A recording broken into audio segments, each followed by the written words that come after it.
Genèse chapitre 3. Le serpent était le plus rusé de tous les animaux des champs que l'Éternel Dieu avait fait.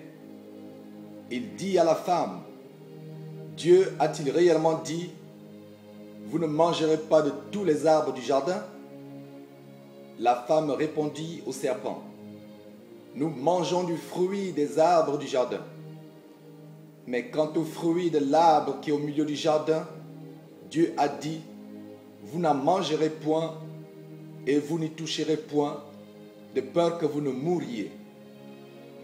Alors le serpent dit à la femme, vous ne mourrez point. Mais Dieu sait que le jour où vous en mangerez, vos yeux s'ouvriront et que vous serez comme des dieux connaissant le bien et le mal.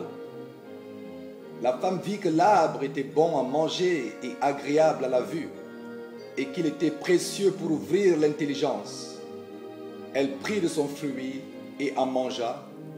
Elle en donna aussi à son mari qui était auprès d'elle, et il en mangea.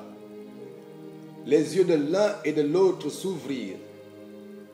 Ils connurent qu'ils étaient nus, et ayant cousu des feuilles de figuier, ils s'en firent des ceintures.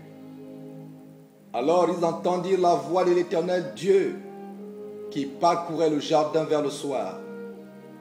Et l'homme et sa femme se cachèrent loin de la face de l'Éternel Dieu, au milieu des arbres du jardin. Mais l'Éternel Dieu appela l'homme et lui dit, où es-tu? Il répondit, j'ai entendu ta voix dans le jardin et j'ai eu peur parce que je suis nu et je me suis caché.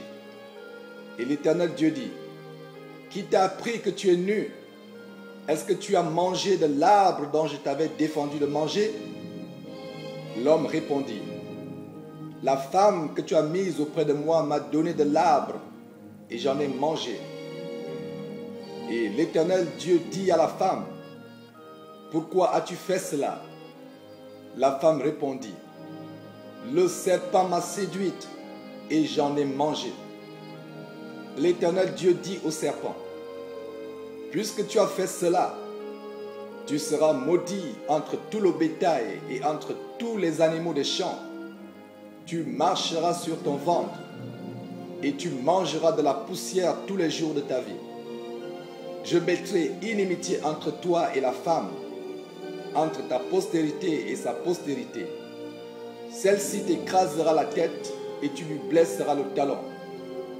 Il dit à la femme, j'augmenterai la souffrance de tes grossesses.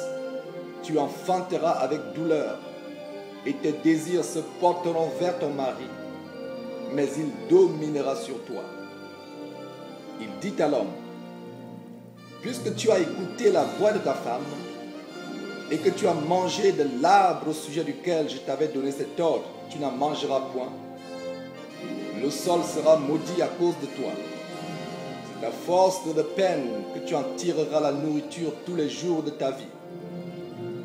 Il te produira des épines et des ronces, et tu mangeras de l'herbe des champs. C'est à la sueur de ton visage que tu mangeras du pain, jusqu'à ce que tu retournes dans la terre, d'où tu as été pris, car tu es poussière, et tu retourneras dans la poussière. Adam donna à sa femme le nom d'Ève, car elle a été la mère de tous les vivants. L'Éternel Dieu fit à Adam et à sa femme des habits de peau, et il les en revêtit.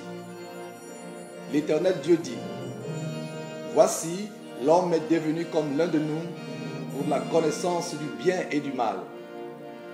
Empêchons-le maintenant d'avancer sa main et de prendre de l'arbre de vie, d'en manger et de vivre éternellement. Et l'Éternel Dieu le chassa du jardin d'Éden pour qu'il cultivât la terre d'où il a été pris. C'est ainsi qu'il chassa Adam et il mit à l'orient du jardin d'Éden les chérubins qui agitent une épée flamboyante pour garder le chemin de l'arbre de vie.